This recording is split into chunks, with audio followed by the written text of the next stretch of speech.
الحمد لله الذي أحاط بكل شيء علما وقضى بما يريد حكمة وحكما وأنعم بالنعم ابتلاء وامتحانا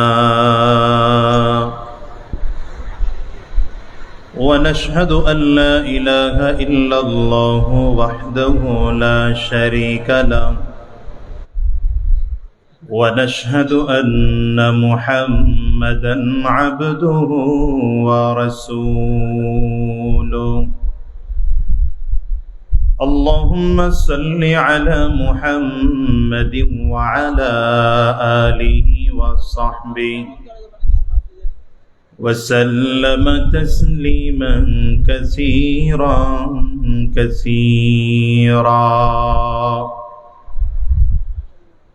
أما بعد فأعوذ بالله من الشيطان الرجيم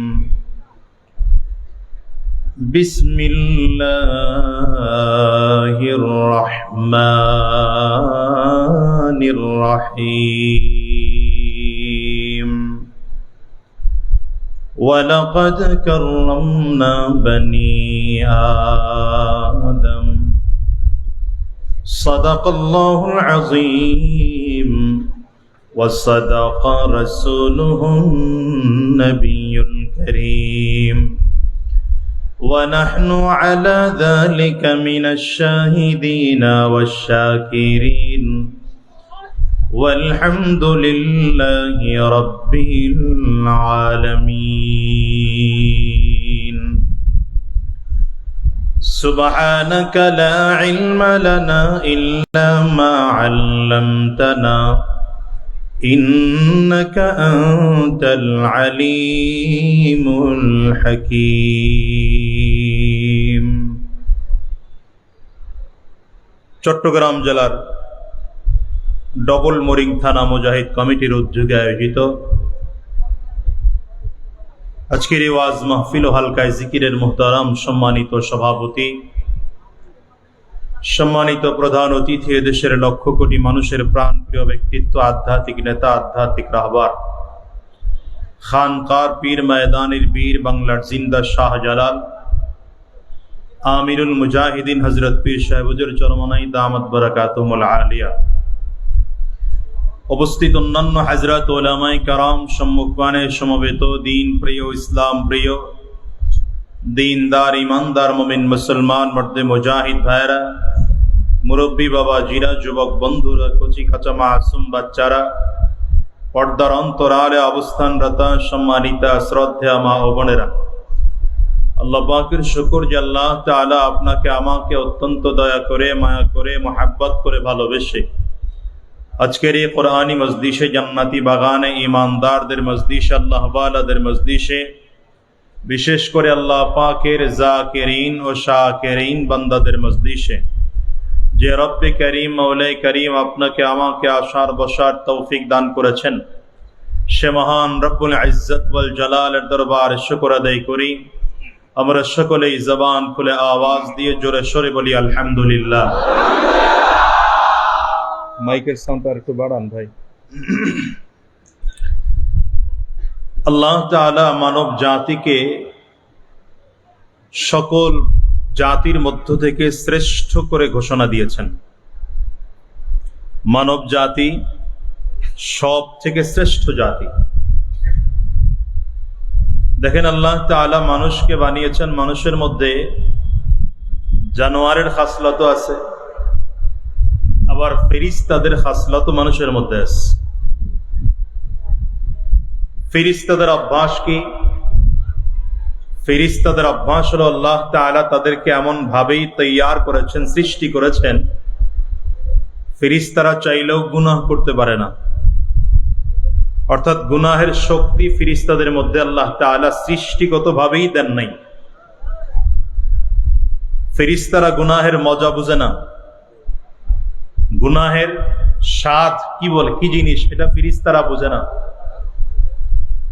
ফেরেশতাদের গুনাহ করার জন্য, অপরাধ করার জন্য যা যা উপকরণ দরকার, যেই যেই যোগ্যতার দরকার, একটাও ফেরেশতাদের মধ্যে নাই। যেমন ফেরেশতাদের মধ্যে রাগ নাই। ফেরেশতাদের মধ্যে কি নাই? সবাই কথা বলেন, ফেরেশতাদের মধ্যে কি নাই? ফেরেশতাদের মধ্যে হিংসা নাই, একটা খারাপ গুণ হিংসা ফেরেশতাদের মধ্যে নাই। লোভ একটা খারাপ গুণ, ফেরেশতাদের মধ্যে লোভ নাই। যৌন চাহিদা একটা খারাপ গুণ, ফেরেশতাদের মধ্যে এটাও নাই। অর্থাৎ অপরাধ করার জন্য যা যা দরকার, ফেরেশতাদের মধ্যে আল্লাহ তাআলা সৃষ্টিগতভাবেই কোনোটাই দেন নাই। ফেরেশতাদেরকে আল্লাহ তাআলা আকল দিয়ে তৈয়ার করেছেন। ফেরেশতাদের মধ্যে আকল আছে, বলেন কি আছে? আওয়াজ করে বলেন কি আছে? আকল আছে। আবার জানোয়ারের দিকে তাকান। দুনিয়ার জানোয়ারের অবস্থা হলো, জানোয়ারের মধ্যে অপরাধ করার জন্য, গুনাহ করার জন্য যা যা দরকার সব জানোয়ারের মধ্যে আছে। কি আছে না নাই? রাগ জানোয়ারের মধ্যেও আছে, হিংসা জানোয়ারের মধ্যে আছে, লোভ জানোয়ারের মধ্যে আছে, যৌন চাহিদা জানোয়ারের মধ্যেও। কিন্তু জানোয়ারকে আল্লাহ তাআলা অপরাধ করার সব শক্তি দিয়ে সৃষ্টি করেছেন, গুনাহ করার সব শক্তি দিয়ে সৃষ্টি করেছেন। জানোয়ার গুনাহের মজা বুঝে, গুনাহের স্বাদ বুঝে, কিন্তু জানোয়ারের মধ্যে আকল নাই। জানোয়ারের মধ্যে কি নাই? ফেরেশতাদের কাছে গুনাহের শক্তি নাই, কিন্তু আকল আছে। জানোয়ারের কাছে গুনাহের শক্তি আছে, অপরাধের শক্তি আছে, আকল। এখন মানুষকে আল্লাহ তাআলা কিভাবে সৃষ্টি করলেন? দেখেন, মানুষের মধ্যে জানোয়ারের খাসলত আছে, ফেরেশতাদের খাসলত আছে। যেমন মানুষের মধ্যে জানোয়ারের খাসলত একটা বদ আখলাক, রাগ মানুষের মধ্যেও আছে। কি আছে না নাই? কথা বলেন, আছে না নাই? হিংসা, বদ আখলাক জানোয়ারের মধ্যে আছে, মানুষের মধ্যেও। লোভ একটা বদ আখলাক, জানোয়ারের মধ্যে আছে, মানুষের মধ্যেও। যৌন চাহিদা একটা বদ আখলাক, জানোয়ারের মধ্যে আছে, মানুষের মধ্যেও। দেখবেন ছোট বাচ্চারও রাগ আছে। এই যে বাচ্চা, ওর মধ্যেও রাগ আছে। এর থেকে আরো ছোট বাচ্চা, এর মধ্যেও রাগ আছে। 1 বছর, 1.5 বছর, 2 বছরের বাচ্চা রাগের কিছুই বুঝে না। এই বাচ্চাটাকে নিয়ে কোনোদিন মার্কেটে গেছেন, কোন একটা খেলনা দেখে বাচ্চার পছন্দ হয়েছে, বাচ্চা তার বাবাকে বারবার করে ইশারা করে বুঝাইতে চায়, ওইটা আমারে কিনে দাও। কোন কারণে আপনি দেন নাই, তো তার মেজাজ গরম। কি কথা বলেন না? এই বাচ্চাটা রাগের কি বুঝে? কিছুই বুঝে না। কিন্তু এরপরেও রাগ করলো না, করলো না? কারণ কি? বোঝা গেল বাচ্চার মধ্যে রাগ আল্লাহ তাআলা জন্মগতভাবে, সৃষ্টিগতভাবে দিয়ে রাখছেন। হিংসা বাচ্চার মধ্যে আছে। পরীক্ষা করতে চান, একই বয়সের 2টা বাচ্চা নেন, একটা আপনার ছেলে, একটা আপনার ভাতিজা। একদিন আপনার ছেলেকে আদর একটু কম করে, ভাতিজাকে আদর বেশি করে। কি? তা আপনার ছেলের মেজাজ গরম, সে আরেক দিকে ফিরে আসে, চোখ লাল হয়ে গেছে, চেহারা বেজার হয়ে গেছে। তার মানে বোঝা গেল এই বাচ্চাটার মধ্যেও হিংসার কিছুই বোঝে না, কিন্তু হিংসা আল্লাহ তাআলা সৃষ্টিগতভাবে ওর মধ্যে দিয়ে রাখছেন।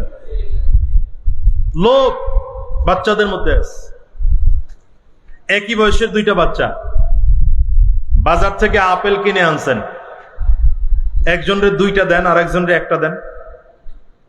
যাকে 2টা দিচ্ছেন সে খুশি, যাকে 1টা দিলাম সে ভেজাল। কি বোঝা গেল? বোঝা গেল বাচ্চার মধ্যে লোভ আছে। এটা জন্মগতভাবে, সৃষ্টিগতভাবে আল্লাহ তাআলা ওর মধ্যে দিয়ে রাখছেন। এই বদ আখলাকের পাশাপাশি আল্লাহ তাআলা মানুষের মধ্যে ওই ফেরেশতাদের অভ্যাস, আকল, জ্ঞান, বিবেক, বুদ্ধি, এটাও আল্লাহ তাআলা মানুষের মধ্যে দিয়ে রাখছেন। ফেরেশতাদের কাছে একটা আছে আর একটা নাই, জানোয়ারের কাছে একটা আছে আর একটা মানুষের কাছে, কথা বলে না, মানুষের কাছে দুইটা আছে। ফেরেশতাদের মধ্যে বদ আখলাক নাই কিন্তু আকল আছে, জানোয়ারের মধ্যে আকল নাই বদ আখলাক আছে, মানুষের মধ্যে আকলও আছে বদ আখলাকও আছে।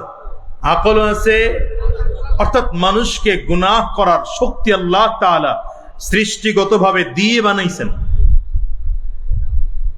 মানুষের মধ্যে মানুষ সে গুনাহের মজা বুঝে, গুনাহের স্বাদ বুঝে। এখন আল্লাহ তাআলা দুইটা একসাথে কেন দিলেন?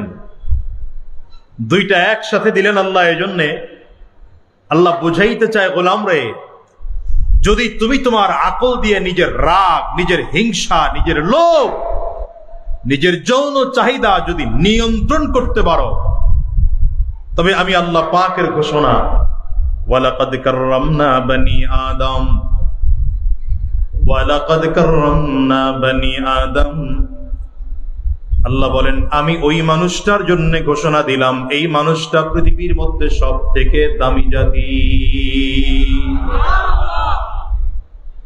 কিন্তু যেই মানুষটার মধ্যে রাগ আছে, হিংসা, লোভ, যৌন চাহিদা সব আছে, কিন্তু নিজের আকল দিয়ে নিয়ন্ত্রণ করতে পারলো না, নিজের আকল দিয়া রাগ নিয়ন্ত্রণ করতে পারে নাই, হিংসা নিয়ন্ত্রণ করতে পারে নাই, লোভ নিয়ন্ত্রণ করতে পারে নাই। আর রব্বে কারীম বলেন উলাইকা কাল আনআম বাল হুম আযাল, উলাইকা হুমুল গাফিলুন।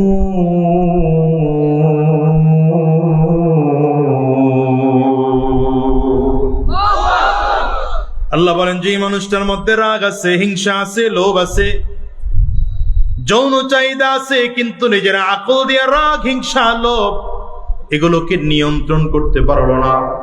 আল্লাহ বলেন এদের অবস্থা হলো এমন, এরা চতুষ্পা জানোয়ারের মতো, শুধু তাদের মতোই নয়, আল্লাহ বলেন তাদের চেয়েও মানুষটা খারাপ। তাহলে দামি হওয়া আর না হওয়া নির্ভর করে আকলের উপরে। বলেন কিসের উপরে? যদি আকলের মাধ্যমে গুনাহ থেকে বেঁচে থাকতে পারি তো দামি, আর যদি আকল থাকার পরেও গুনাহ থেকে বাঁচতে না পারলাম দামি না। কি কথা বলেন না কেন? এটা ছোট্ট উদাহরণ দিলে ভালো করে বুঝবেন। দেখেন আল্লাহ তাআলা জানোয়ারের সাথে মানুষকে তুলনা করলেন কেন? জানোয়ারের কাজ কি বলেন তো? জানোয়ারের কাজ হলো খাওয়া আর ঘুম। জানোয়ারের কাজ কি বলেন না? জানোয়ারের কাজ কি? খাওয়ার। সারাদিন জানোয়ারটা ঘুমাবে, সারা রাত। সকাল 8টা 8:30 ওরে মাঠের মধ্যে নিয়ে বাইন্দা রাইখা আসবেন। সারাদিন এই জানোয়ার শুধু খায়। কথা বলেন। এই খাইতে গিয়া হালাল নাই, হারাম নাই, সুদ নাই, ঘুষ নাই, ভালো নাই, মন্দ নাই, পাক নাই, না পাক নাই, জায়েজ নাই, না জায়েজ নাই, নিজেরটা নাই, পরেরটা নাই, যা পায় তাই না খায় না। হালালটা খায়, হারামটা খায় না। আপনি গরুকে ভালো কোন আলেম রে দিয়া 1 ঘন্টা ধরে ওয়াজ করে বুঝাইলেন, দেখ রে এই যেই তোরে ক্ষেতের মাঝখানে বাইন্ধা রাখলাম, আপনাদের দেশে 2 ক্ষেতের মাঝখানের এইটারে কি বলে? যে মাছ আইল বলে। আইল, তাহলে তো ঠিক আছে, মিলছে। এই আইলের ডান সাইডেরটা আমার, বাম সাইডেরটা আরেকজনের। ডান সাইডেরটা খাওয়া হালাল, বাম সাইডেরটা খাওয়া হারাম। হুজুরে দিয়ে আওয়াজ করে শুনাইলেন গরুরে, সাবধান, ডান সাইডেরটা খাবি, বাম সাইডেরটা খাবি না। যদি বাম সাইডের ক্ষেতের মধ্যে মুখ লাগাও তাহলে তোর জুতা পিটা করা হবে, 100 দৌড়া লাগানো হবে, জাহান্নামের আযাবে 70,000 বছর জ্বলবি। ওয়াজ করে শুনাইলেন আর কি। গরু শুনছে? গরু খালি বলে আপনি বান্ধেন, বাইন্দা খালি রাস্তায় উঠেন। কি কথা কয় নাকি? ঠিক না? গরু সারাদিন ওর খাওয়ার ঘুম ছাড়া দ্বিতীয় কাজ নাই। আর ও খাইতে গিয়ে হালাল হারাম সত্য মিথ্যা ভালো মন্দর বাদ বিচারের মধ্যে নাই। আপনার আমার সমাজে এমন কিছু মানুষ আছে না নাই? আসতে কয় কারা কারা? রোগী এখানে থাকলে আস্তে আওয়াজ হবে। রোগী এখানে থাকলে কি আমাদের সমাজে এমন কিছু মানুষ আছে না নাই? ঘুমায়, নামাজের খবর নাই, রোজার খবর নাই, পর্দার খবর নাই, ঘুমায়। ঘুম থেকে উঠলো 8টা 8:30, উনি গোসল টোসল করে অফিসে গেল, চাকরি করতে বসলো। এই চাকরি করতে বসা উনিও হালাল নাই, হারাম নাই, সুদ নাই, ঘুষ নাই, ভালো নাই, মন্দ নাই, পাক নাই না পাক নাই, জায়েজ নাই না জায়েজ নাই, নিজেরটা নাই পরেরটা নাই, গরুর মতো যা পায় তাই খায়। কি কথা কন না কেন? আচ্ছা, এর মধ্যে পার্থক্য কি আছে? কি কথা কন না কেন? কি পার্থক্য আছে? গরুর নির্দিষ্ট কোনো বাবা নাই, মা নাই। কি কথা কন না কেন? নির্দিষ্ট বাবা আছে? গরু খালি মায়েরে চিনে, বাপেরে চিনে? কথা কন না কেন? গরু বলতে পারবে না গরুর নির্দিষ্ট কোনো স্বামীও নাই। কথা কয় না? আমাদের দেশে এই তাসলিমা নাসরিন মার্কা একদল মহিলা এমন আছে না নাই? বুঝেন নাই মনে হয়? এখন নির্দিষ্ট কোনো কি নাই, স্বামী নাই।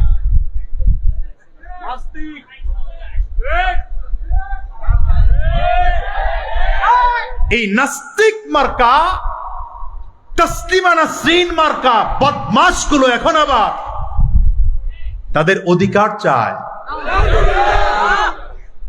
নাম দিয়েছে কি? নাম দিয়েছে এটা নারী অধিকার। কি অধিকার? এই কথা কয়েন, কি অধিকার? নারী অধিকার কি এটাই তো তারা জানে না। নারী অধিকার চেয়েছে। এখন কি চাইলো? বলে আমরা যে পতিতা আমাদেরকে লাইসেন্স দিতে হবে। নাউজুবিল্লাহর পাওয়ারটা মুসলমানের। এটা 5ই আগস্টের আগে হইলে ঠিক আছিল, কিন্তু 5ই আগস্টের পরে এই নাউজুবিল্লাহর আওয়াজ মানায় না। আরো জোরে বলেন। এরা বলে পতিতার লাইসেন্স চাই। কি কথা কন না কেন? আচ্ছা, আমি এটা একটু পরে রাখি, আমি আগে বলি আপনাদেরকে। একজন লোক চুরি করে, আপনার কাছে এসে বলল, চেয়ারম্যান সাহেব আমি চুরি করবো, এটার লাইসেন্স চাই। কি কথা? আমার এই পেশাটার কি দিতে হবে? বৈধতা দিতে হবে। কে কে দিবেন? হাত তোলেন। কথা কয় না? একজনও নাই। একজন লোক ডাকাতি করে, সমাজে এসে বলল যে আমার স্বীকৃতি দেন, আমি যে ডাকাত এটার কি দেন, মানে আমার ডাকাতি পেশাটাকে বৈধ করতে হবে। কে কে দিবেন অনুমতি? একজনও না। একজন লোক ছিনতাই করে, আপনি বললেন যে এটার পারমিশন দেন, আমাকে স্বীকৃতি দেন, মানে আমার পেশাটা যেন বৈধ হয়। কি কথা বল না? দিবেন? তো চুরির বৈধতার লাইসেন্স হয় না, ডাকাতির বৈধতার লাইসেন্স হয় না, খুনের বৈধতার লাইসেন্স হয় না, ছিনতাইকারীর বৈধতার লাইসেন্স হয় না। কথা বলেন না কেন? সুদের বৈধতার লাইসেন্স হয় না, ঘুষের বৈধতার লাইসেন্স হয় না, অন্যায়ভাবে হত্যা করার লাইসেন্স হয় না। ঠিক তেমনি ভাবে কোনদিন পতিতার বেশ্যাবৃত্তির লাইসেন্স হতে পারে না। আমরা মোহতারাম ডক্টর ইউনূস সাহেবের সরকারকে বলবো, ভালো আছেন, ভালো থাকেন। কথা বলেন না কেন? আমরা চাই দেশের নির্বাচন, ওই যে একদল তো আছে এখনই চাই নির্বাচন দেন, খাওয়া শুরু করি। কথা বল নাই। আমি বলি ভিন্ন কথা, আমি বলি তাদের কথার যুক্তি আছে। কেন? কারণ হলো যারা রাজনীতিটাকে খাওন বানায় নিছে, রাজনীতিটা কি আপনি বলেন তো, বড় বড় রাজনীতিবিদদের ইনকামের রাস্তা কি? ব্যবসা আছে, চাকরি আছে, বাণিজ্য আছে, এরা কি দিয়ে খায়? ওই এত টাকার মালিক হলো কেমনে? জিজ্ঞাসা করছেন কোনদিন এত টাকার মালিক হলো কেমনে? ভোটে দাঁড়াইতে আবার তারে ভোটে দেন। আবার হুজুররা যদি গিয়ে দাঁড়ায় তখন হুজুরেরা কি?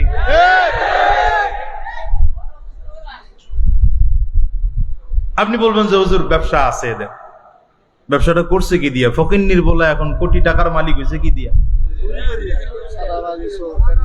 এই রাজনীতিটাকে তারা ব্যবসা বানিয়েছে। মনে রাখবেন, আমি আগেই বলেছিলাম রাজনীতি কোনো ব্যবসা নয়, রাজনীতি কোনো বিজনেস নয়, রাজনীতি এটা খেদমতের জায়গা।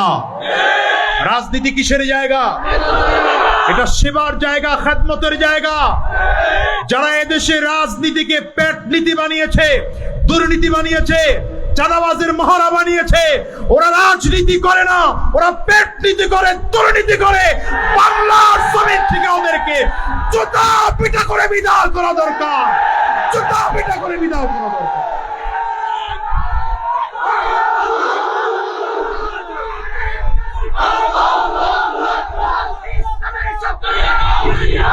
শোনো মুসলমান, শোনো মুসলমান, এদেশের মানুষের ভোটের অধিকার হরণ করার কারণে যদি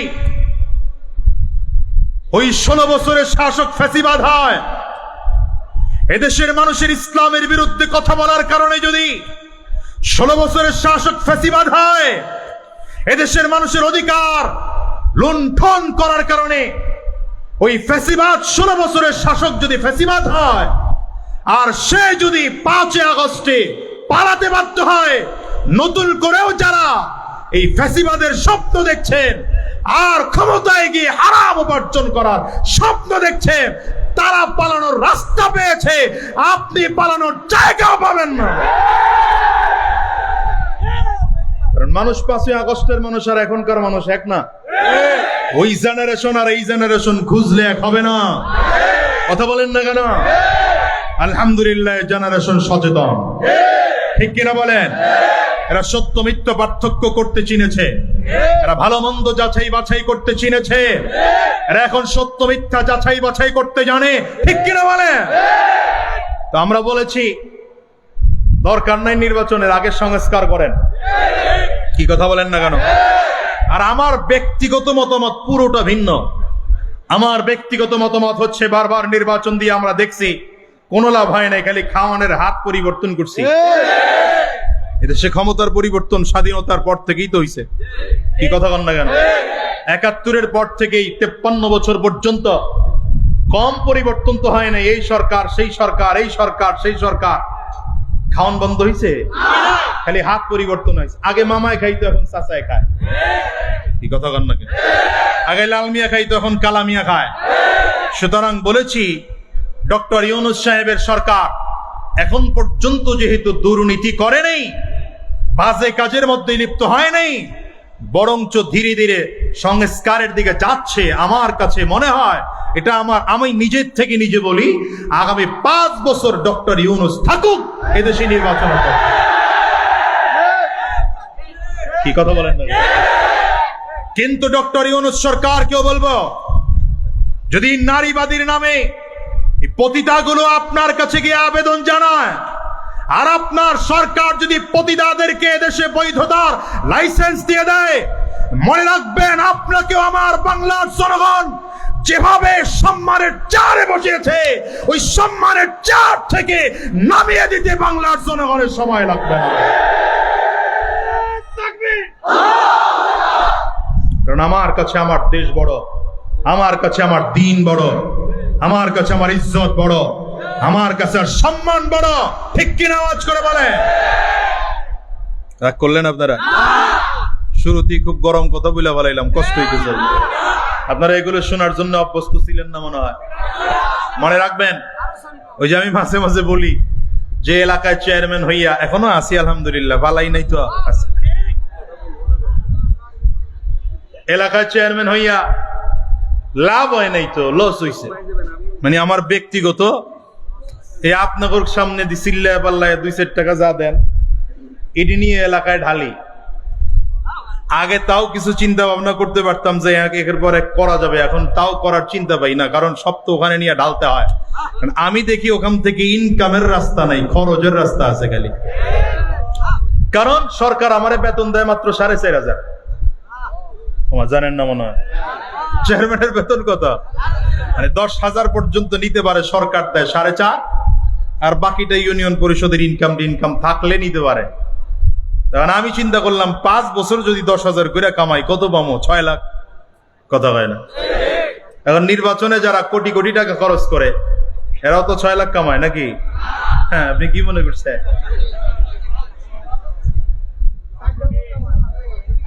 হ্যাঁ, ইসলামী আন্দোলন বাংলাদেশ গোটা বাংলাদেশের চেয়ারম্যানদের মাধ্যমে, যদিও খুব কম, 5,000 চেয়ারম্যানদের মধ্যে 12-14 জন, খুব বেশি না, কিন্তু যেই কয়টা ইউনিয়ন এদেশে ইসলামী আন্দোলনের হাতে এসেছে তারা দেখিয়েছে সত্য আর নিষ্ঠার প্রতিষ্ঠা কেমন করে করতে হয়।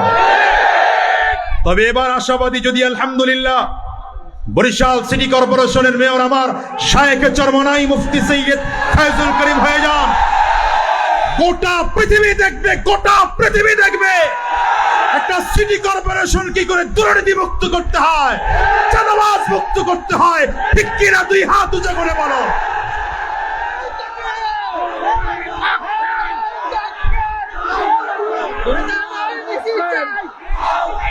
হ্যাঁ, হুজুররা ক্ষমতায় গেলে ঝামেলা আছে।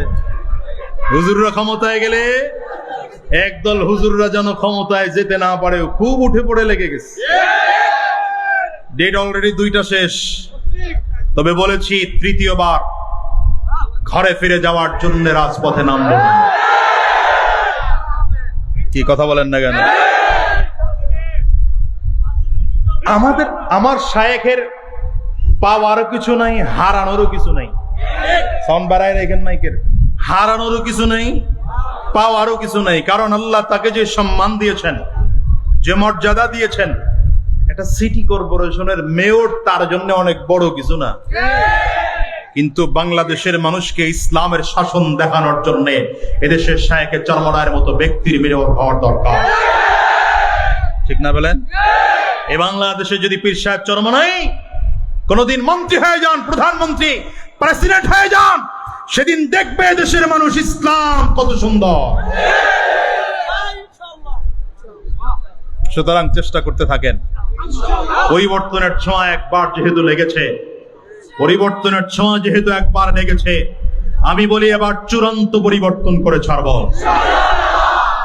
আর উলামায়ে কেরাম ধীরে ধীরে দূরত্বের সরিয়ে এসেছে।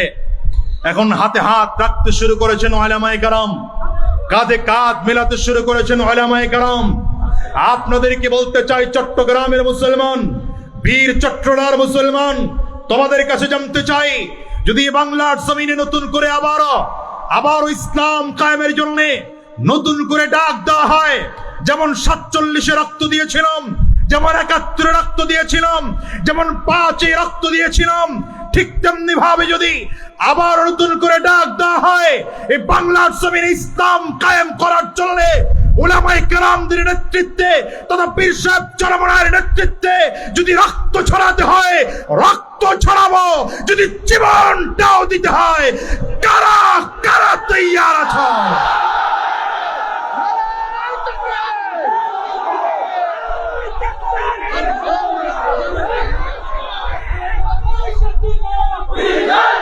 আল্লাহ কবুল করুন, আমিন বলেন। জোরে আমিন বলেন। এটা মনে থাকবে কতদিন? নির্বাচনের আগ পর্যন্ত। নির্বাচনের পরে তো আর মনে থাকবে না। সবাই বলে না তো, পরে আর মনে, নির্বাচনের সময়ও মনে থাকবে। কার কার হাত তোলেন? সবাই হাত তুলছে? ডানে আর বামে তাকায় দেখেন, হাত কে তুলে নাই, ফাঁকিবাজি লোক থাকতে পারে। আল্লাহ কবুল করুন, আমিন বলেন। জোরে চিল্লায় আমিন বলেন। রাগ করতেছেন মনে হয়। এরাও তো নিজেদেরকে মানুষ দাবি করে, কিন্তু এরা কি মানুষ? বলেন না, এরা কি মানুষ? আল্লাহ তাআলা মানুষের মধ্যে 2 খাসলত দিয়ে বানাইছেন, যে ওরাও তো, ওয়াজ শুরুটা ভুলে গেছেন মনে হয়, ওরাও তো মানুষ হয়ে জন্মগ্রহণ করেছে। ওর মধ্যেও রাগ আছে, ওর মধ্যে হিংসা আছে, ওর মধ্যে যৌন চাহিদা আছে, কিন্তু নিজের আকল দিয়ে রাগ নিয়ন্ত্রণ করতে পারে নাই, লোভ নিয়ন্ত্রণ করতে পারে নাই, হিংসা নিয়ন্ত্রণ করতে পারে নাই, যৌন চাহিদা নিয়ন্ত্রণ করতে পারে নাই। এজন্য পতিতার লাইসেন্স চেয়েছে। আল্লাহ বলেন এগুলো চতুষ্পয় জানোয়ার, বরঞ্চ তার চেয়েও খারাপ। এবার দামি মানুষ হওয়ার জন্য কি করতে হবে, এটা হলো মূল কথা। দামি মানুষ হওয়ার জন্য কাজ কি? প্রথম কাজ আকল। নিজের আকল দিয়ে গুনাহ থেকে বাঁচতে হবে। দামি মানুষ হওয়ার জন্য প্রথম কাজ কি বলেন? সবাই কথা বলেন, প্রথম কাজ কি? আকল। নিজের আকল দিয়ে গুনাহ থেকে বাঁচতে হবে। হ্যাঁ, দ্বীনের পথে গুনাহ থেকে বাঁচার জন্য শুধু আকলটা যথেষ্ট না। এজন্য আল্লাহ তাআলা কোরআন নাজিল করেছেন। কি নাজিল করেছেন? আরো জোরে বলেন, আরো জোরে বলেন, আওয়াজ করে বলেন। এই কোরআন দিয়ে তো আর এখন দেশ চলে না, সমাজ চলে না, চালানো যায় না। কি কথা বল না কেন? কোরআন তো সেই 1450 বছর আগের কিতাব। এই কোরআন দিয়ে কি এখন দেশ চালানো যায়? হ্যাঁ, রাষ্ট্র চালানো যায়? সম্ভব? কথা বলেন, সম্ভব। আগামী নির্বাচনে আমরা সম্ভব করে দেখাতে চাই। কি কথা বল না কেন? ঠিক আছে তো ইনশাআল্লাহ? ইনশাআল্লাহ যেন ঠিক থাকে, তখন দেখা যাবে ইনশাআল্লাহ। কথা বলেন। আরে ভাই, পীর সাহেব চরমনায়ের নেতৃত্ব এখন বাংলাদেশে পরীক্ষিত নেতৃত্ব। কি কথা বলেন না কেন? এতদিন অনেকের অনেক সন্দেহ ছিল, কতজন কত ধরনের আমাদের অপবাদ সহ্য করতে হয়েছে। কিন্তু 5 আগস্ট, 4 আগস্ট, 3 আগস্ট, বিশেষ করে বৈষম্য বিরোধী ছাত্রদের আন্দোলনে কোন রাজনৈতিক দল তাদের নেতৃত্ব ব্যানার নিয়ে নামতে যখন সাহস পায়নি, পীর সাহেব চরমনাই তখন ঢাকা রাজধানীতে নেমেছে। আমি তো বহু আগেই বলেছি, পীর সাহেব চরমনাই দালাল, তবে কোন দলের আর ব্যক্তির দালাল না, মদিনাওয়ালার দালাল। কি কথা বলেন না? আর দালাল দালাল করে যারা তাসবিহ জপত, দিন শেষে তাকিয়ে দেখি ওরাই দালাল। কি কথা বলেন না? হ্যাঁ, এটা মনে রেখে। রাগ করতেছেন মনে হয়, অসুবিধা হইতেছে বুঝি আমার ভাইরা। সুতরাং পীর সাহেব চরমনায়ের নেতৃত্ব পরীক্ষিত নেতৃত্ব। কথা বলেন না কেন? বলিষ্ঠ নেতৃত্ব।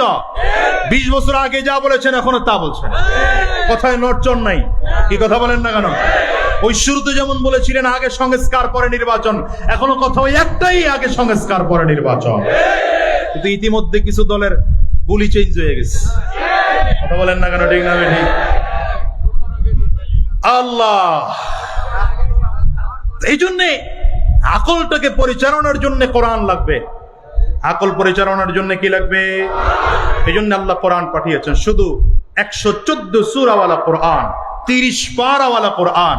আবার শুধু কোরআন আল্লাহ তাআলা পাঠান নাই, কোরআন তো রবের কালাম।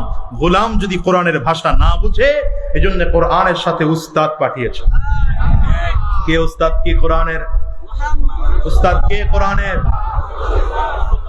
আল্লাহ তাআলা নিজেই বলেন, হুয়াল্লাযী বা'আসা ফিল উম্মিয়িনা রাসূলা, হুয়াল্লাযী বা'আসা ফিল উম্মিয়িনা রাসূলাম মিনহুম ইয়াতলু আলাইহিম আয়াতি।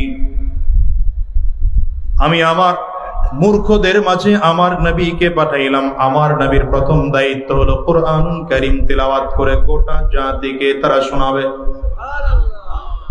আমার নবীকে আল্লাহ তাআলা জমিনের মধ্যে পাঠিয়েছেন। নবীর প্রধান দায়িত্ব, প্রধান কাজ হলো জাতিকে কোরআনুল কারীমের তিলাওয়াত করে করে শোনানো, কোরআনের তিলাওয়াত গুলো শেখানো। তার মানে আল্লাহ তাআলা প্রথমেই বুঝাইতে চাইলেন, দুনিয়ার মানুষ, যদি আমার খুব প্রিয় বান্দা হতে চাও তাইলে কোরআনের বিকল্প নাই। এজন্য মানুষ যদি মানুষ হতে চাও তাইলে 1 নম্বর আকল দিয়ে গুনাহ থেকে বেঁচে থাকো। যদি আকল গুনাহ থেকে বেঁচে থাকার জন্য যথেষ্ট না হয়, আল্লাহ বলেন তাইলে আমি আল্লাহ তাআলা 30 পারাওয়ালা কোরআন তোমার কাছে দিলাম, 114 সূরাওয়ালা কোরআন তোমার সামনে দিলাম। এই কোরআনুল কারীম যদি না বুঝো তাইলে আমার নবীকে তোমার কাছে পাঠাইলাম। নবীর মাধ্যমে কোরআন বুঝে বুঝে বুঝে বুঝে তারপরে আমল করে জান্নাতি হইয়া জমিন থেকে বিদায় নাও। এই কোরআন নাজিল হওয়ার পরে একদল ইমানদার হয়ে গেলেন আর একদল বেঈমান হয়ে গেল। এই কোরআন নাজিল হওয়ার পরে আবু বকর সিদ্দিক রাদিয়াল্লাহু আনহুর মতো মানুষ, পৃথিবীর দামি মানুষ হয়ে গেলেন। নামে কাছাকাছি মিল থাকলেও আবু জাহাল কিন্তু জাহান্নামের আসামি হয়ে গেল। আবার দ্বিতীয় দিকে ভালো করে তাকাও, আবু জাহালের নামও কিন্তু আমর। নবীজির দ্বিতীয় নম্বর খলিফা আমর ইবনুল খাত্তাব রাদিয়াল্লাহু আনহুর নামও কিন্তু আমর। দুইজনের নাম আমর।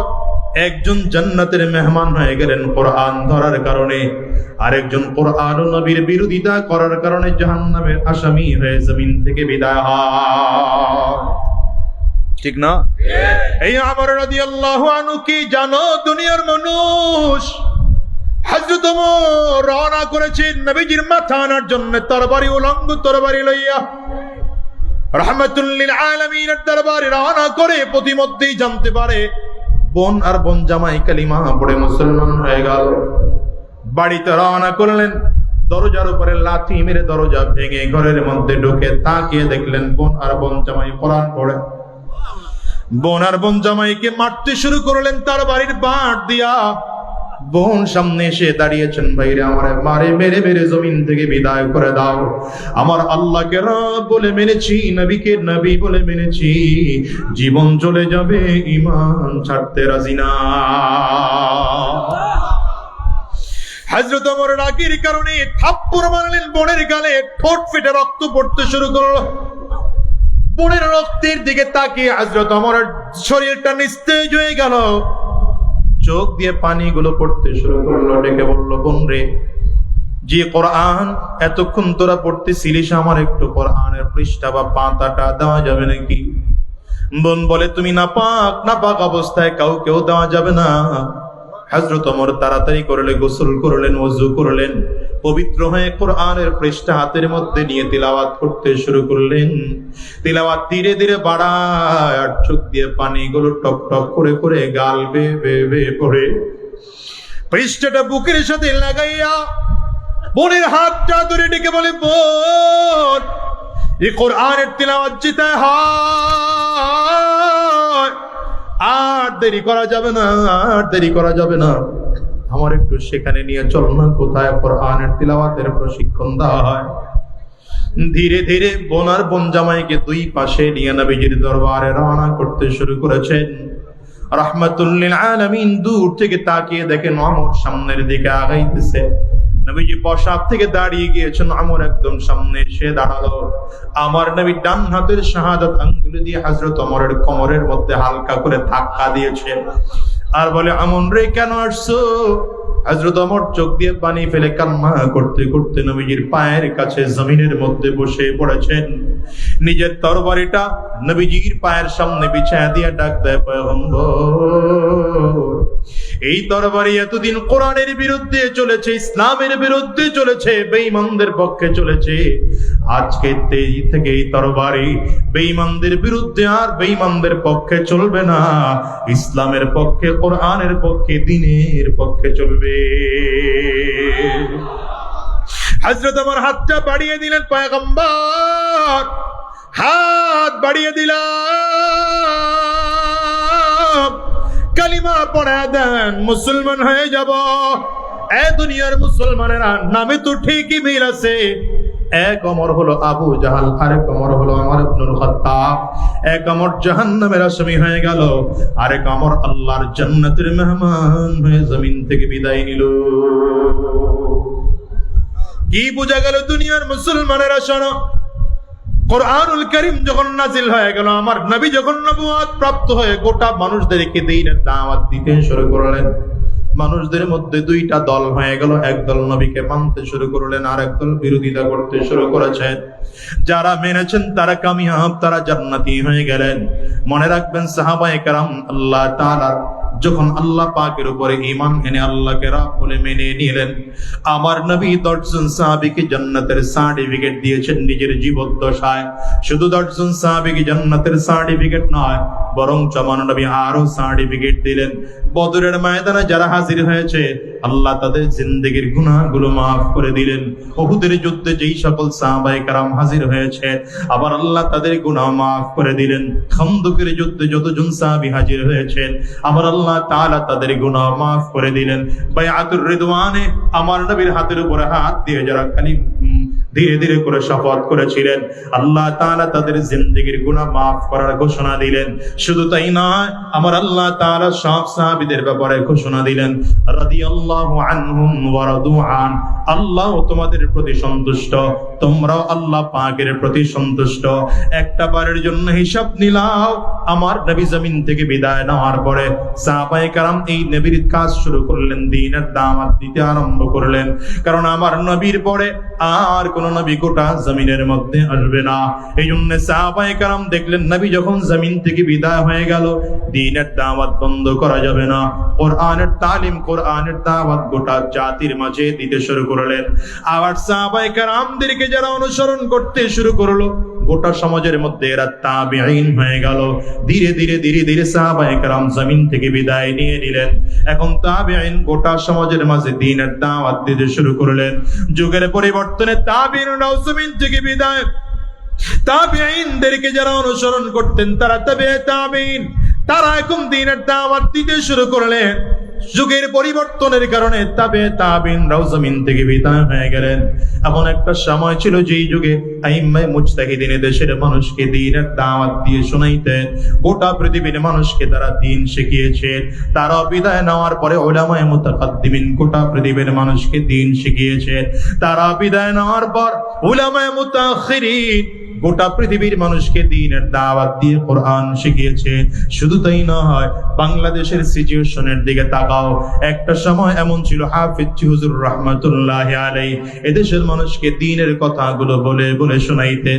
এমন একটা সময় ছিল, সদর সাহেব হুজুর রাহমাতুল্লাহি আলাইহি এদেশের মানুষকে দ্বীনের কথাগুলো বলে বলে শোনাইতেন।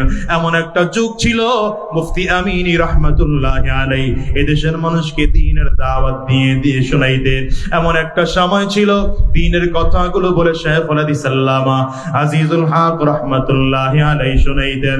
এমন একটা সময় ছিল রে যুবক, যেই সময় চরমনাইর ইসহাক রাহমাতুল্লাহি আলাইহি এদেশের মানুষকে দ্বীনের কথাগুলো বলে বলে শুনাইতেন। এমন একটা সময় ছিল, দুনিয়ার মুসলমান, চট্টগ্রামের বীর, চট্টগ্রামের মুরব্বী, গোটা বাংলাদেশের মুরব্বী শাইখুল ইসলাম আল্লামা শাহ আহমদ শফি রাহমাতুল্লাহি আলাইহি এদেশের মানুষকে দ্বীনের কথাগুলো বলে বলে শোনাইতেন। আল্লাহর বান্দাও জমিন থেকে বিদায়। এমন একটা সময় ছিল, আল্লামা জুনাইদ বাবু নগরী রাহমাতুল্লাহি আলাইহি এদেশের মানুষকে দ্বীনের কথাগুলো বলে বলে শোনাইতেন। এদেশের মানুষকে দ্বীনের কথাগুলো বলে বলে শোনাইতেন। চরমনাইয়ের কালুমানি সৈয়দ ফজলুল করিম রাহমাতুল্লাহি আলাইহি যুগের পরিবর্তনে আল্লাহর বান্দাও জমিন থেকে বিদায় হয়ে গেলেন। আমি তো বলি, মাঝে মাঝে বলি, আজকেও বলে যে এই চেয়ারগুলোতে তো আমরা আসলে বসার যোগ্যতা রাখি না। বসলাম কেন জানো? কাব্বারানি মাউতুল কুবারা, বড়রা নাই এই জন্য আমরা অযোগ্যরা সেই চেয়ারগুলো দখল করেছি। বাজানরে, এমন একটা দিন এই যুগের মধ্যে, এই যুগে এমন একটা সময় চলে আসবে যেই দিন এলান হবে জমিনের মধ্যে আমিরুল মুজাহিদিন বর্তমান পীর সাহেব হুজুর। এমন একটা দিন চলে আসবে শেখ চরমনায় জমিনে নাই। এমন একটা দিন জমিনে আসবে আল্লামা মামুনুল হক জমিনে থাকতে পারবেন না। এমন একটা দিন জমিনের মধ্যে আসবে কুয়াকাটার মৌলানা হাফিজুর রহমান সিদ্দিক জমিন থেকে বিদায় হয়ে যাবে। এমন একটা দিন জমিনের মধ্যে আসবে আল্লামা খালিদ সাইফুল্লাহ আইয়ুবী জমিন থেকে বিদায় হবে। এমন একটা দিন আসবে আমি আজাদির মরণের খবরটাও পাইকে এলান করে দেওয়া হবে। ওরে যুবক, দিলের কান লাগায় শোনো, এই দুনিয়ায় কেউ থাকতে পারে নাই, তুমি আর আমিও পারবো না। আমি তো বলি, আমরা ধীরে ধীরে ধীরে ধীরে মুরব্বী হারা হয়ে যাচ্ছি। মুরব্বীরা আমাদেরকে ছেড়ে ধীরে ধীরে রবের কাছে চলে যাচ্ছে। আর এমন করতে করতে এমন একটা সময় আসবে যেদিন উলামায়ে কেরাম সমাজের মধ্যে থাকবেন না। গোটা সমাজ থেকে আল্লাহ তাআলা উলামায়ে কেরামদেরকে উঠিয়ে নেবেন। সেই দিন আল্লাহ পাকের ইলম উঠে যাবে। সেই দিন গোটা পৃথিবীর মধ্যে আর আলেম থাকবে না, দিনদার সেদিন থাকবে না। কোরআনওয়ালা সেদিন থাকবে না, ঈমানওয়ালা সেদিন থাকবে না। মনে রাখবা, সেই দিন যদি ঈমানদার না থাকে, কোরআনওয়ালা না থাকে, এই দুনিয়া আর থাকবে না, কিয়ামত হয়ে যাবে। এই জন্য সাবধান করে বলি বাজার, দুনিয়ার তালে তো ডুবে আছো, মনে করতে পারো দুনিয়াটা অনেক বড়, 70 বছরের হায়াত, 60-80 বছরের হায়াত। না রে বাজার না, এই বিশাল লম্বা হায়াতটাকে কিয়ামতের ময়দানে খুব ছোট মনে হবে। এই লম্বা হায়াত নয়, বরঞ্চ দুনিয়ার দিকে তাকাও। দুনিয়াটা তোমার আমার জন্য আপন নয়, এই দুনিয়া তোমার আমার পর। দুনিয়ার জন্য যত চেষ্টা করি, ফিকির করে, মেহনত করি, এই দুনিয়া তোমাকে আমাকে দুনিয়ায় থাকতে দেয় না, বরঞ্চ দুনিয়াটা তোমাকে আমাকে গরিব বানায় জমিন থেকে পাঠাইয়া দেয়। দুনিয়ায় কত টাকাওয়ালা, কত পয়সাওয়ালা, কত টাকা অর্থ সম্পদের মালিক আজকে রাস্তার পাশে ঘুমায়, 3টা টুকরা কাপড়ের প্যাকেট বানাইয়া মাত্র 3.5 হাত পাটির মধ্যে তারা শোয়া রাখছে। বাজার এমন আছে না নাই? চিৎকার করে জোরে জোরে বলো। আমি তো বলি, যেই টাকা যেই বাড়ি গাড়ির জন্য তুমি মেহনত করলা, ফিকির করলা, দেখো তো তাকাইয়া আমার দেশের মানুষগুলো যারা বাড়ি করে, বাড়ি করার আগে কোন ইঞ্জিনিয়ারকে দিয়ে এটার প্ল্যানিং করাইলে ভালো হবে, খুঁজে খুঁজে সেই ইঞ্জিনিয়ারকে দিয়ে প্ল্যানিং করায়। কোন কোম্পানির রড কিনলে বাড়িটা ভালো হবে, খুঁজে সেই কোম্পানির থেকে রড কিনলা। খুঁজে খুঁজে কোন কোম্পানির সিমেন্ট কিনলে ভালো হবে, খুঁজে খুঁজে সেই কোম্পানির থেকে সিমেন্ট কিনলা।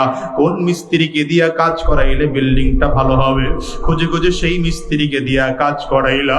কিন্তু একটা বারের জন্য কি ফিকির করেছো রে যুবক? এই বাড়িটা কার জন্য তুমি করো? তুমি যেই নিজে বাড়িটা করতেছো, 5 বছর 10 বছর সময় লাগাইয়া বাড়িটা তৈরি করলা, এই বাড়িটা তুমি থাকতে পারলা না, বাড়ির থেকে বিদায় হয়ে গেল। এই বাড়িটা তোমার সন্তান মালিক হয়ে সে ভোগ করতেছে, অথবা তার সন্তান মালিক হয়ে এখানে ভোগ করতেছে। আমি তো হিসাব করে দেখি, এই যে কয়েকদিন আগে আমি আর নিজের ঘর দেখতেছিলাম, বাচ্চা 2টাকে সাথে নিয়ে আমার ঘর দেখতেছি, কাজ চলতেছে। ছোট বাচ্চাটা বুঝে না, বলতে বলতে বলে ফেলছে, আব্বু মরে গেলে তো বাড়িটা আমাদেরই হবে।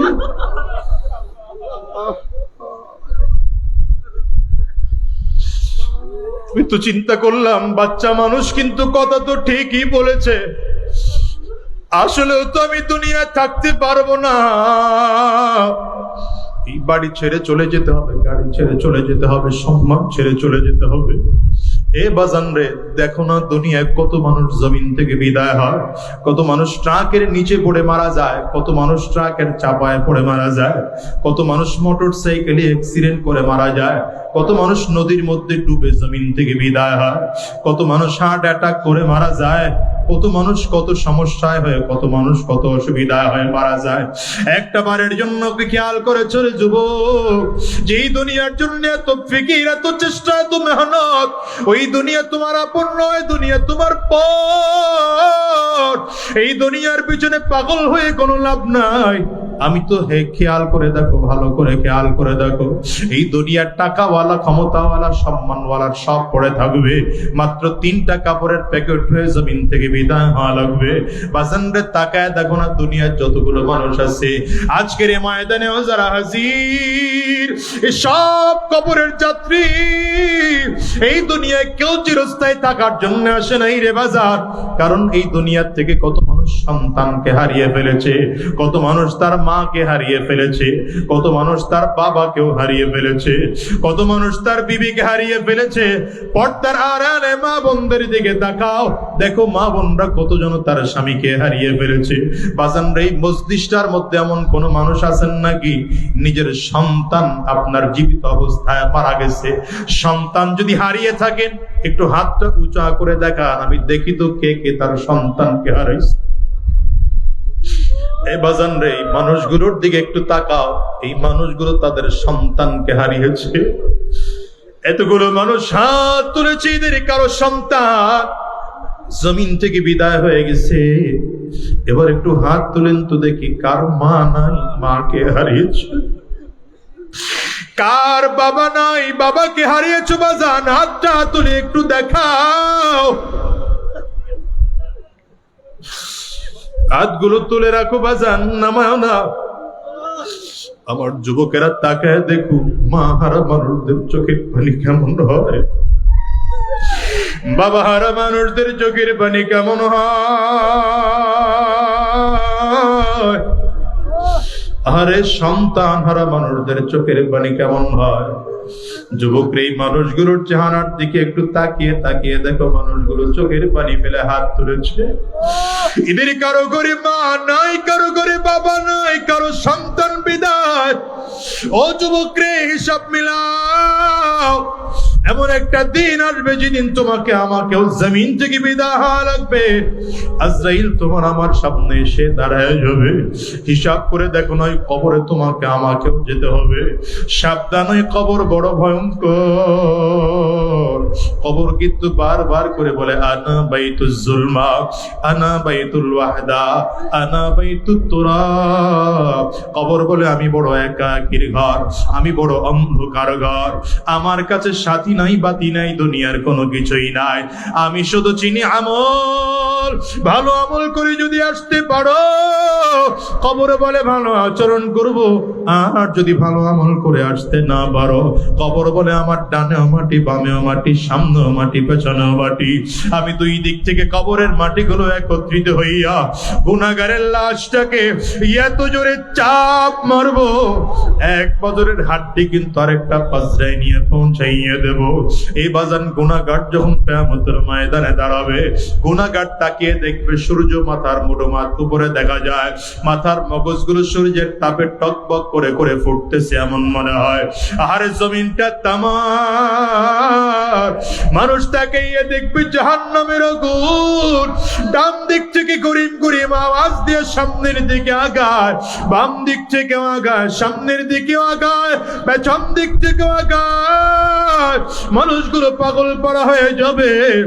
আর ওদিকে জাহান্নাম চিৎকার করে করে ডাক দেয়, হাল মিন মাজিদ, আমারে আরো দাও, আরো দাও, আরো দাও।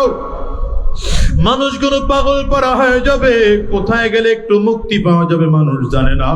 কারো হাঁটু পর্যন্ত ঘাম থাকবে, কারো টাকনো পর্যন্ত ঘাম থাকবে, কারো কোমর পর্যন্ত ঘাম, কারো টাকনো হাত পর্যন্ত ঘাম, কারো কাঁধ পর্যন্ত ঘাম, কারো কেউ ঘামের সাগরের মধ্যে হাবুডুবু খাইতে থাকবে। ও বাজান, অবস্থাটা তো ভয়ঙ্কর।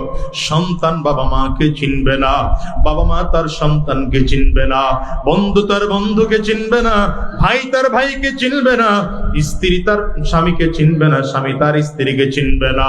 হিসাব মিলায় দেখো, ওই কবরে আপন একমাত্র কে? চিল্লায় জোরে কার। আরে হাসরের ময়দানে আপন কে? ওই মাওলার পাগল যদি ওই বিদায় না যায়, তাইলে দুনিয়াতেও শান্তি নাই, কবরেও শান্তি নাই।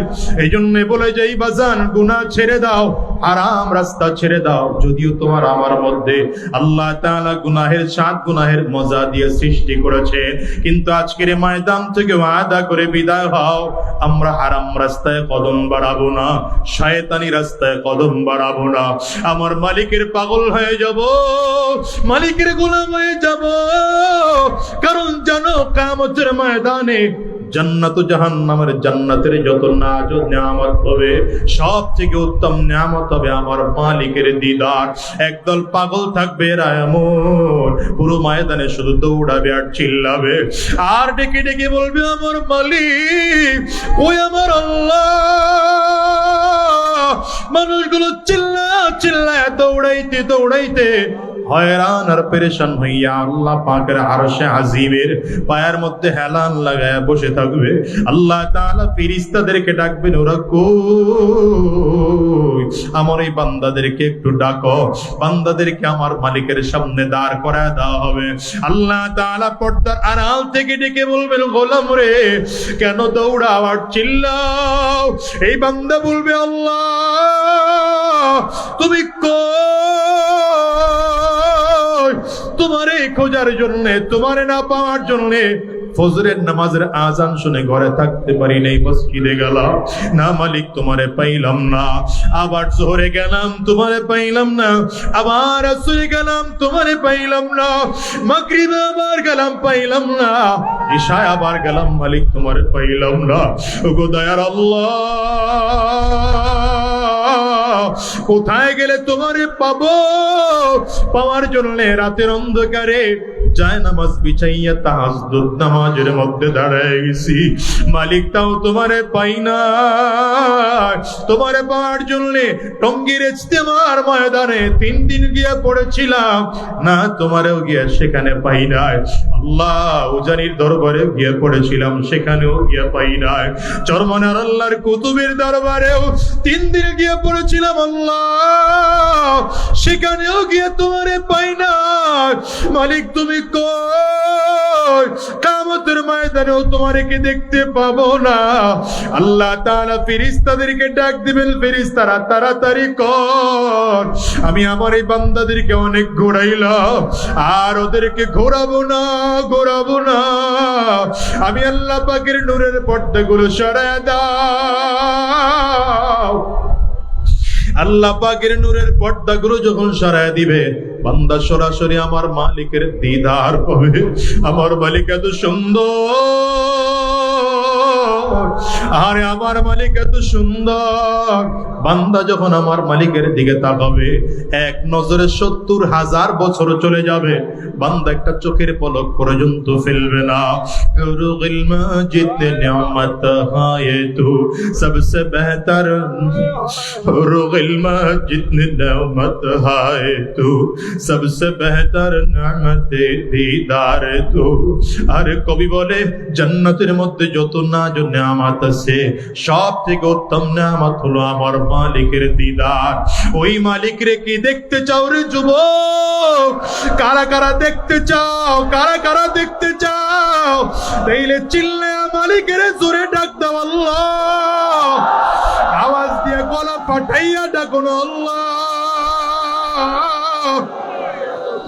চোখের পানি ফালাইয়া আমার মালিকের ডাকো, আওয়াজ দিয়ে জোরে সরে আমার মালিকের ডাক দাও না। গো দয়ার আল্লাহ,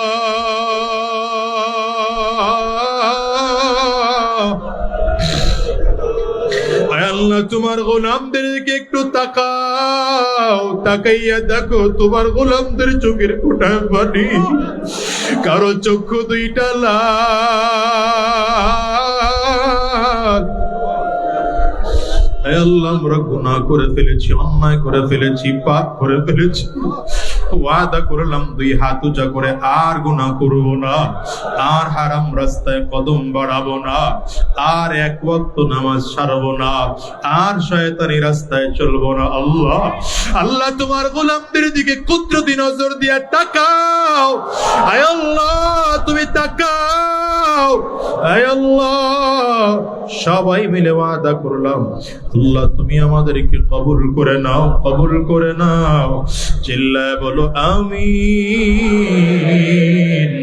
আওয়াজ দিয়ে আরো জোরে বলো আল্লাহুম্মা আমিন।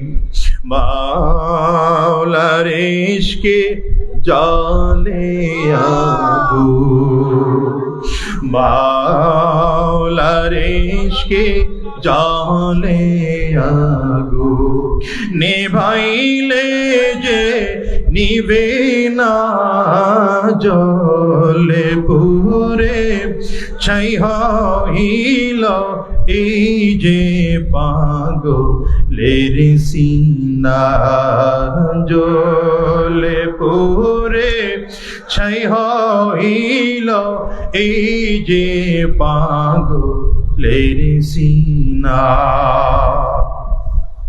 ধরা দিয়ে দাও না ধরা,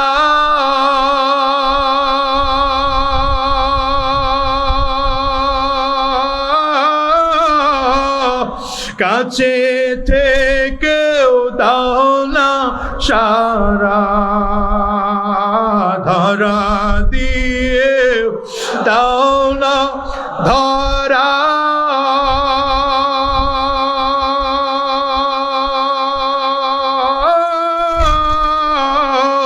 কাছে থেকেও দাও না সারা আমার এই বুকেতে বইছে খরা এই বুকেতে বইছে খরা না পাওয়ারি যাত না জলে পুরে ছাই হইল এই যে পাগলের সিনা জলে পুরে ছাই হইল এই যে পাগলের সিনা জল পুরে ছাই হইল এই যে পাগলের সিনা।